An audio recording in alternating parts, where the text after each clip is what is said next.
नमस्कार दोस्तों, मैं हूं विशाल शर्मा और मैं स्वागत करता हूं आपका बिजनेस स्टैंडर्ड एनालिसिस वीडियो में। हमारे यहां पर हम आपके लिए अच्छे इंटरेस्टिंग न्यूज़ लेकर आएंगे जो आपके लिए इम्पॉर्टेंट है। ये बिजनेस न्यूज़ होंगे और आपको हम समझाएंगे कि इससे आपके ऊपर क्या फ़र्क पड़ता है, आपकी लाइफ पर क्या असर पड़ता है। तो सबसे पहला न्यूज़ है cube KKR buy for $1 billion Macquarie road assets. Road assets बहुत ही इंपॉर्टेंट टर्म है ये। यहाँ पर बहुत लोगों को शायद ये पता भी ना हो कि इंडिया में ये जो रोड्स हैं ये गवर्नमेंट के नहीं है या पब्लिक के नहीं है, इन्हें प्राइवेट कंपनीज ओन करती है। और होस्ट ऑफ कई सारी प्राइवेट इक्विटी और इंफ्रास्ट्रक्चर इन्वेस्टमेंट फर्म्स हैं। ये वो फर्म्स हैं जो इन्वेस्टमेंट करती है इंफ्रास्ट्रक्चर में कंट्री के। वो compete कर रही है एक दूसरे से 9 हाईवे प्रोजेक्ट्स जो हैं उन्हें खरीदने के लिए। तो हाईवे प्रोजेक्ट्स खरीदने का मतलब ये नहीं कि वहाँ पर वो टेंडर जो है वो विन करके रोड्स बनाएंगे।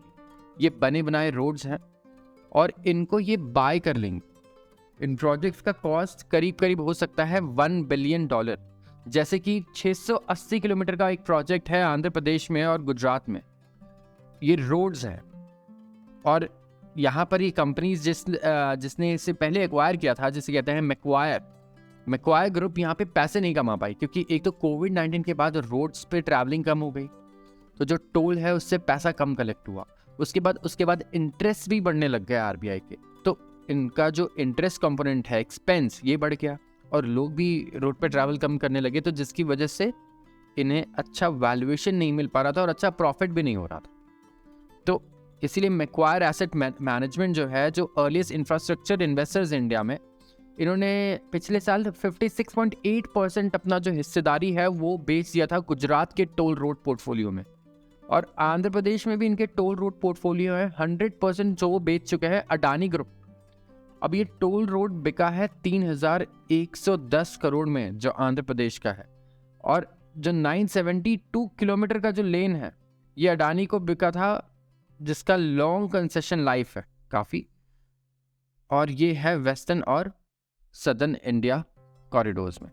मार्च 2018 में मैक्वायर ने 648 किलोमीटर के नेशनल हाईवे मैनेज करने का राइट जीता था, और ये 648 किलोमीटर के नेशनल हाईवे का जो राइट था ये था 9,680 करोड़ के करीब, और इसका ऑक्शन किया था national highway authority of India में। आप ये सोचिए 9-10 हज़ार करोड़ में ये रोड्स बिकते हैं, और ये रोड्स नहीं, इनके राइट्स आप कह सकते हैं, राइट्स बिकते हैं। तो अब उस कंपनी के पास अगले 30 साल तक, 40 साल तक, 25 साल तक ये राइट्स होंगे कि वो सारा टोल कलेक्ट करे, 10,000 करोड़ आज देख।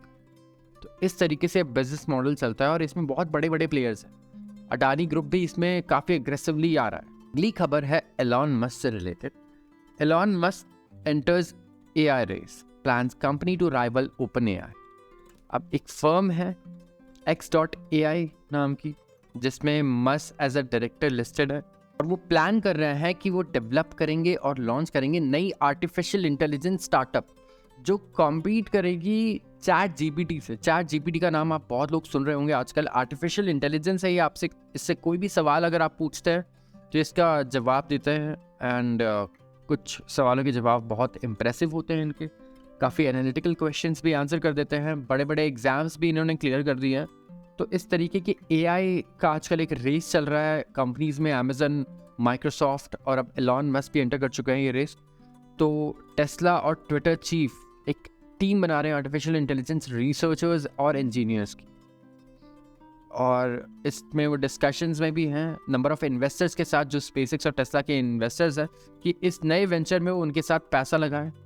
और काफ़ी लोग इन्वेस्ट कर भी रहे हैं क्योंकि मस्क का नाम है ऑलरेडी इस इंडस्ट्री में, ही इज़ अ टेक्नोक्रेट। तो यहाँ पर X.AI नाम की एक कंपनी है जहाँ पे वो एज अ डायरेक्टर लिस्ट हुए हैं, और इन्होंने कई हज़ार हाई पावर्ड GPU प्रोसेसर जो है NVIDIA से लिए हैं। और GPUs एक हाई एंड चिप होते हैं जो बड़े लैंग्वेज मॉडल बनाने के काम आते हैं और AI सिस्टम्स भी बनाने के काम आते हैं। ये थोड़ा टेक्निकल कह सकते हैं कॉन्सेप्ट होगा। GPUs वगैरह के बारे में कई लोगों को पता होगा, कई लोगों को नहीं पता होगा। तो जिस तरीके से मूव कर रहा है, जो स्पीड से, काफ़ी लोग क्यूरियस हैं इसको लेकर कि इतनी जल्दी ये किस तरीके से ग्रो कर पाएंगे और अचीव कर पाएंगे। जो चैट जीपीटी इस वक्त कर पा रहे हैं, उन्हें कितना टाइम लगेगा वहाँ तक पहुँचने में। तो देखते हैं, ये AI रेस अब बहुत इंटरेस्टिंग हो रही है। एंड अब इस पे मस्त भी आ चुके हैं ऑलरेडी। चैट जीपीटी है, गूगल भी है और अमेजन भी है, तो जितने बड़े प्लेयर्स हैं वो एक दूसरे से कम्पीट कर रहे हैं। आपका सवाल ये है कि क्या इंडिया में ऐसी कोई कंपनी है जो एआई पे वर्क कर रही है और इस तरीके का लैंग्वेज मॉडल बना रही है जैसे कि चैट जीपीटी है? अगर है तो कमेंट सेक्शन में बताएं। अगली खबर है टू व्हीलर इंडस्ट्री के लिए, ऑटोमोबाइल इंडस्ट्री। अब जो इन्वेस्टर्स हैं वो इस खबर को सुनकर बहुत खुश होंगे। स्टॉक मार्केट में अगर आप देख रहे होंगे कुछ दिनों से टू व्हीलर स्टॉक्स जो है बहुत अच्छे चल रहे हैं। Eicher motors, TVS, Bajaj auto, इन सब ने अच्छा परफॉर्मेंस दिया है पिछले 10 दिनों में, 2 हफ्तों में। तो इसका रीज़न क्या है? पिछले साल ये बहुत बड़े अंडर परफॉर्मर्स थे। क्यों? क्योंकि पिछले साल ऑटोमोबाइल इंडस्ट्री की डिमांड ग्रोथ बहुत स्लगिश रही है। डिमांड ग्रोथ अच्छी नहीं हुई, वॉल्यूम जो है वो भी ज़्यादा नहीं बढ़े। तो रीज़न भी थे, कुछ इंटरेस्ट रेट वगैरह का बढ़ना एक रीज़न बताया जा रहा था। तो अब इंटरेस्ट रेट क्योंकि यहाँ से कम होना स्टार्ट हुआ है, तो कि एक्सपेक्टेशन है कि टू व्हीलर डिमांड बढ़ेगा। क्योंकि इंडिया में टू व्हीलर लोग लोन पर लेते हैं काफ़ी, और 4 व्हीलर भी काफ़ी लोन पर लेते हैं। तो इंटरेस्ट रेट का घटना बहुत अच्छी न्यूज़ मानी जाती है इनके लिए। अब कुछ और भी रीजंस हो सकते हैं, लेकिन अब देखा गया ऐसा कि पिछले जो साल था उसमें 36% वॉल्यूम डिक्लाइन था 2018-19 और 21-22 तक, और रिकवरी हुई है 22-23 फाइनेंशियल ईयर में जहां वॉल्यूम 17% बढ़े हैं। अभी फिर भी कम है पीक से, जो FY19 में जो 21 मिलियन यूनिट का पीक था, लेकिन अभी एक डबल डिजिट ग्रोथ ट्रैजेक्टरी आई है, और इसी की वजह से स्टॉक मार्केट भी ये उनके शेयर्स पे दिखा है।